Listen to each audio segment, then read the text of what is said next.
తమరికి తెలుసు సింగరేణి కాలనీ మహేశ్వరం నియోజకవర్గం వస్తుంది అనుకుంటా, మన సంతోష్ నగర్ అవతల చంపాపేట పక్కన 6 సంవత్సరాల బాలికను గంజాయి మత్తులో రేప్ చేసి మర్డర్ చేస్తే ఆనాటి ప్రభుత్వంలో ఎలాంటి చర్యలు తీసుకోలేదు అధ్యక్ష.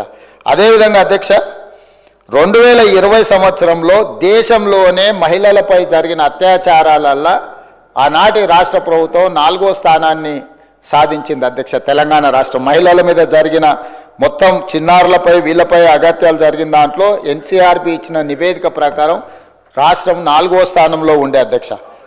అదేవిధంగా అధ్యక్ష ఇట్లాంటి ఒక్క దగ్గర కాదు, ఎన్నో సంఘటనలు జూబ్లీ హిల్స్లో మైనర్ బాలికను పబ్లో నుంచి తీసుకెళ్ళి అక్కడికక్కడనే జూబ్లీ హిల్స్లో రేప్ చేస్తే ఆ రేప్ చేసిన దాంట్లో టీఆర్ఎస్ నాయకుడు కుమారుడే అందులో ప్రత్యక్షంగా పాల్గొంటే ఆ రోజు వాళ్ళను కాపాడడానికి ప్రయత్నం చేసిండ్రు అధ్యక్ష.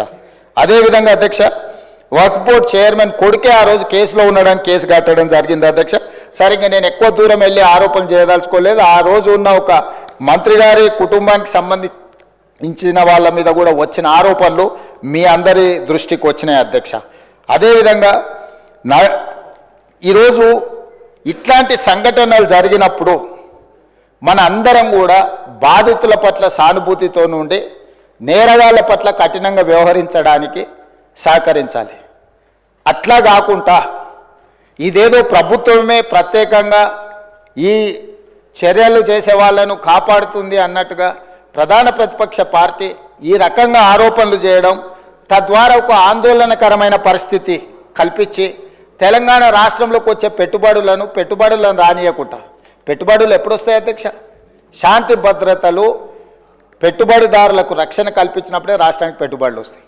ఈరోజు ఏ మంచి పని చేపడదామన్నా దానికి ఒక దురుద్దేశాన్ని ఆపాదించి ఆ దురుద్దేశం ద్వారా తెలంగాణ రాష్ట్రం మొత్తం కుప్పగూలిపోయింది. ఈ రాష్ట్రంలో శాంతి భద్రతలు లేవు, ఈ రాష్ట్రంలో మీరు పెట్టుబడులు పెట్టకండి, ఈ రాష్ట్రం దివాలా తీస్తేనే తప్ప మాకు సంతోషం కలగదు అన్నట్టుగా ఈరోజు మాట్లాడడం ఏమాత్రం సమంజసం కాదు అధ్యక్ష. ఈరోజు ఈ రాష్ట్రంలో శాంతి భద్రతలను ఆనాడు 2004 నుంచి 2014 వరకు ఏది ఎట్లున్నా హైదరాబాద్ నగరంలో ప్రధానంగా శాంతి భద్రతల విషయంలో ప్రభుత్వం ఏమాత్రం ఆనాడు రాజీ పడకుండా మేము చేసిన ప్రయత్నాలు తెలంగాణ రాష్ట్ర అభివృద్ధికి ఎందుకో అనుకూలించినాయి. లక్షలాది కోట్ల రూపాయల వేలాది కోట్ల రూపాయల పెట్టుబడులు వచ్చి లక్షలాది ఉద్యోగ ఉపాధి అవకాశాలు హైదరాబాద్ నగరంలో తెలంగాణ రాష్ట్రంలో ఎందుకు వచ్చినాయి అధ్యక్ష?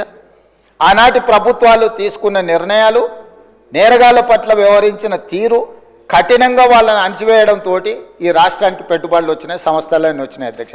ఈరోజు సైబరాబాద్ ప్రాంతం కానీ, హైటెక్ సిటీ ప్రాంతం కానీ, ఔటర్ రింగ్ రోడ్ ప్రాంతం కానీ, అంతర్జాతీయ ఎయిర్పోర్ట్ ప్రాంతం కానీ, గచ్చిబౌలి కానీ, ఇలా చెప్పుకుంటూ వెళ్తే రాయదుర్గం కానీ ఇవన్నీ ఎప్పుడు విస్తరించినాయి అధ్యక్ష? ఎప్పుడు అభివృద్ధి చెందినాయి? హైదరాబాదు నగరంలో ఒకనాడు ఉమ్మడి రాష్ట్రంలో లేకపోతే అంతకంటే ముందు మత కల్లోలాలు ఉంటే కూడా అందరినీ కూడదీసుకొని అందరినీ కలుపుకొని వాటిని అణిచివేసిన తర్వాత ఈ రాష్ట్రం అంటే శాంతి భద్రతలకు ఒక వేదిక అని తయారు చేసిన తర్వాతనే మనకు పెట్టుబడులు వచ్చినాయి అధ్యక్ష. విస్తరణలో భాగంగా మెట్రో కానీ, రోడ్లు కానీ, ఫ్లైఓవర్లు కానీ, కృష్ణానది జలాలు కానీ, గోదావరి జలాలు కానీ, ఇట్లా ప్రతిదీ హైదరాబాదు నగరం యొక్క మౌలిక వసతులను పెంచడమే కాకుండా శాంతి భద్రతలను కాపాడడంతో మన రాష్ట్రానికి పెట్టుబడులు వచ్చినాయి అధ్యక్ష.